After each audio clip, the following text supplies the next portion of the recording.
Hey, welcome back to the channel. So for today, we'll start with feeding the fish.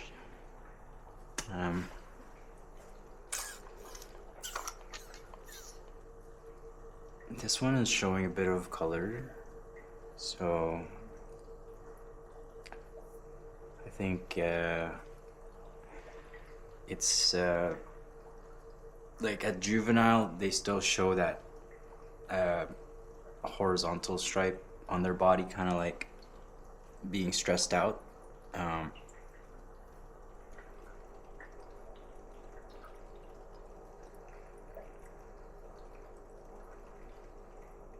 So they're eating.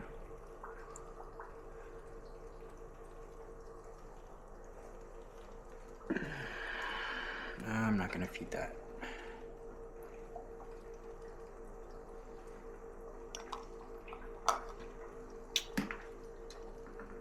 So with this tank right here, actually, this one has a breeding pair inside. So what I did was I put the female with the male. So the female is not really visible. She's hiding because of the male and the aggression that they showed during breeding. So I just want to make sure she has plenty of space to hide, because there's several ways to breed Betta. So you can take out the female and reintroduce her the next day if it doesn't work. But for me, I just keep the female in here all day, all night, to let them do their thing. Now at the very back, there is a bubble nest that the male has built, and maybe I can show you what that looks like.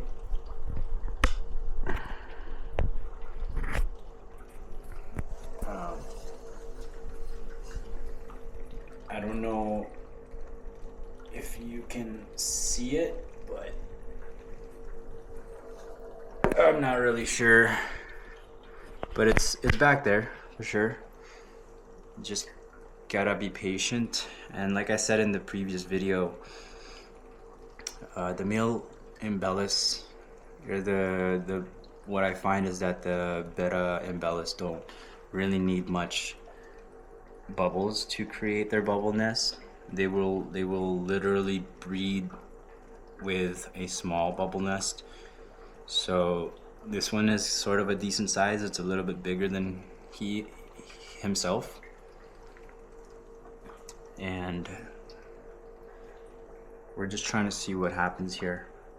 I did the same thing here. I released the male from this bottom tank. I took him, so these two are actually empty right now, and I put the male in here with another female. So we have two pairs going on right now. Just trying to see if they would breed. They are getting there, I guess. The main thing is to keep them fed, because it does take energy to do the activity. You can call it an activity, but so the female from the bottom tote, I actually put her up here. So this is the female Betta smaragdina. I'm not sure if you can see it on camera, but where my finger is, that's the female. And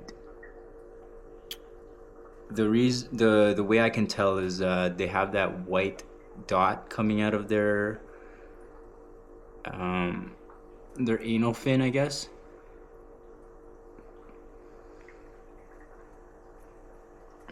So that dot kind of looks like an egg, and that's one for sure way for me to figure out if it's a male or a female, because males typically won't have that white dot coming out of their butt.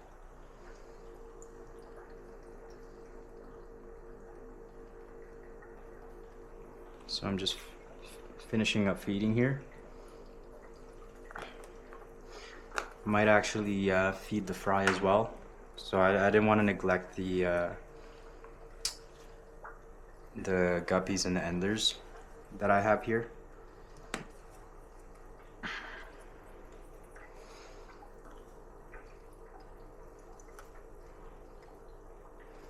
I don't want to feed too much. Seems like a fair amount for around 20 guppies and endlers total. There's probably 10 of each. So we'll just spread this hikari fry food around the tank and hope for the best. But again, the fish room is a little bit colder today. I came in at 21 degrees Celsius. If we look at the thermometer here, it's already at 24 degrees Celsius, which is good. And I actually put the thermometer closer to the window so I get a better reading if it's actually colder than it is in this room. And what I did was I added a heater that has a thermostat built in, so it only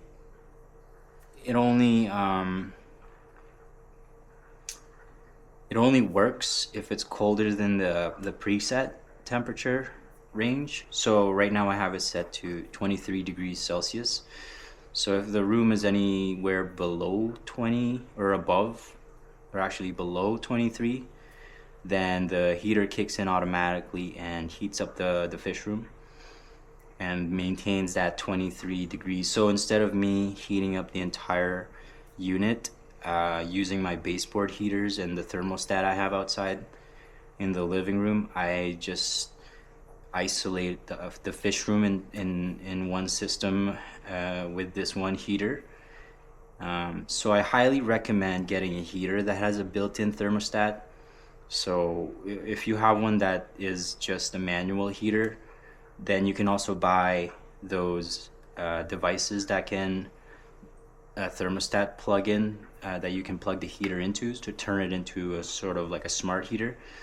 So this is like a smart heater, I guess, because now it has the ability to know and stop when it's too hot in the room. So it's not just gonna run 24/7. I don't have to worry about it too much, and it does have all the safety features that comes with a regular heater. Like if it tips over, then it has an auto shut off, and again, if it reaches the desired temperature, which is 23 degrees Celsius, then it also shuts off and then turns on as needed. So that's really nice to have. And if we're going to look at this fish tank, I put in hornwort in this fish tank maybe a couple days ago. So this is like the second day that the hornwort is growing in here. So it's growing in nicely. I like a heavily planted tank. It looks nice. It gives the fish, refuge, especially if there's fry involved, small fish. Gives them a place to hide. I really like that. And I wish I had some other types of plants too, but right now I only have the hornwort. Maybe at some point I'll get some guppy grass. I really like guppy grass as well, so I'm looking for someone to trade for that. But right now the hornwort is really nice. And as you can see, this female is coming in real nice. As I mentioned, this is a Smaragdina offspring from OG. And so OG and his late partner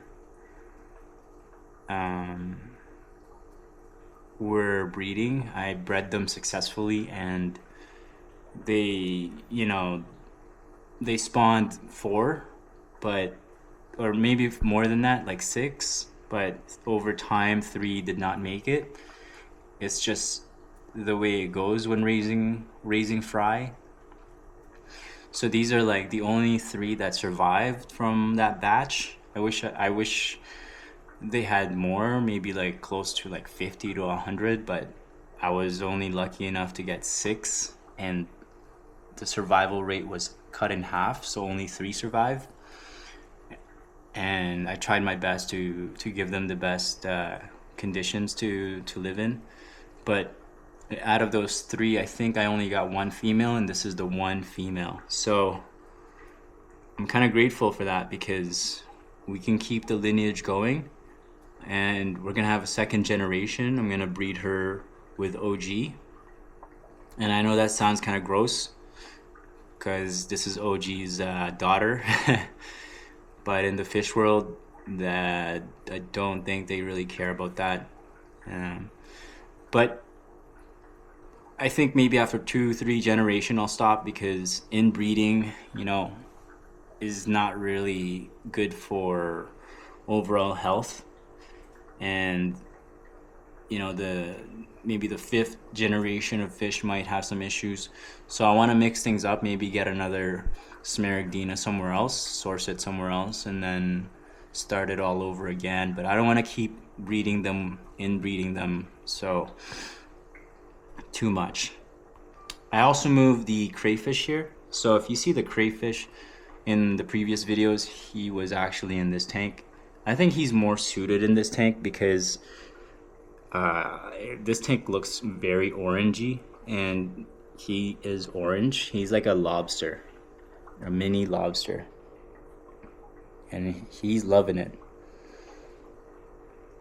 So more crayfish to come for sure, to keep him company.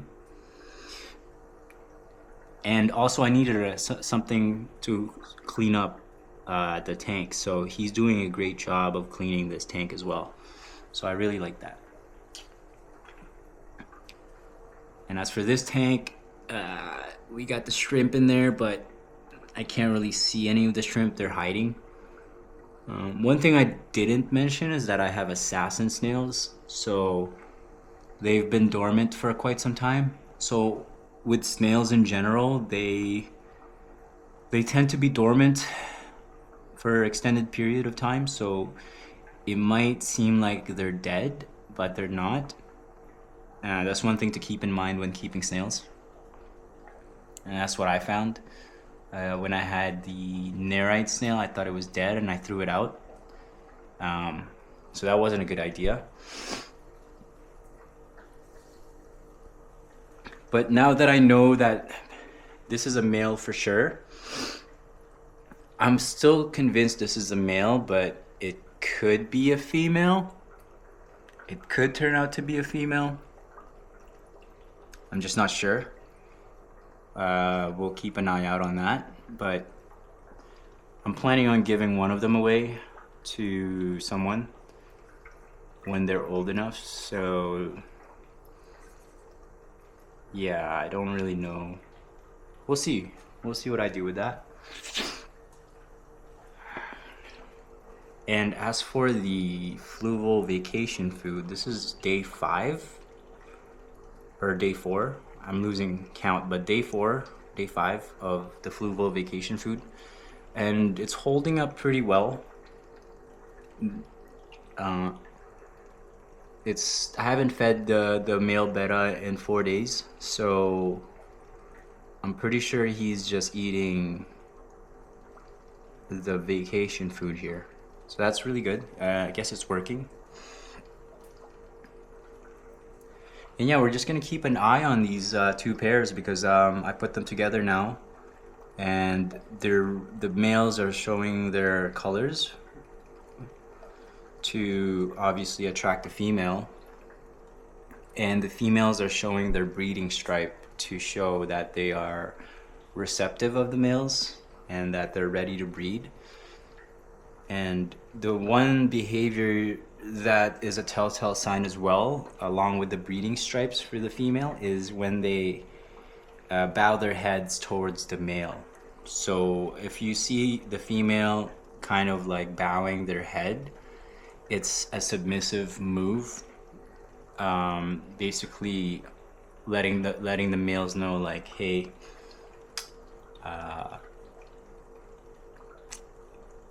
I don't know, I want to breed, I guess.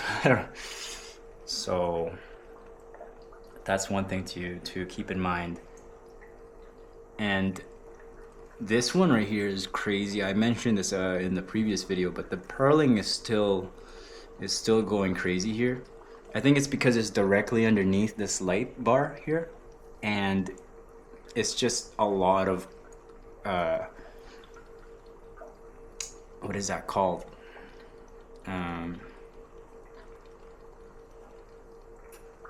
Yeah, I can't remember, but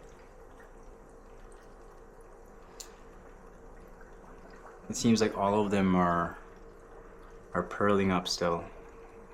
So I've never seen that. I think it's just the lights that I have here. So yeah, that's pretty much it for the update of the fish room. These two totes have no fish in them, just plants. But I am prepping them for when the fry hatch. I do have a monstera plant at the very back.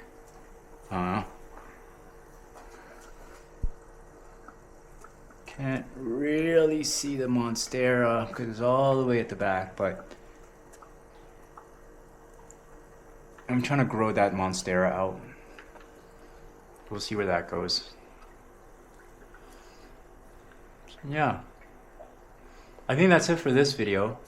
I hope you like it, and we'll keep an eye out for the 2 pairs. I'll see you in the next video.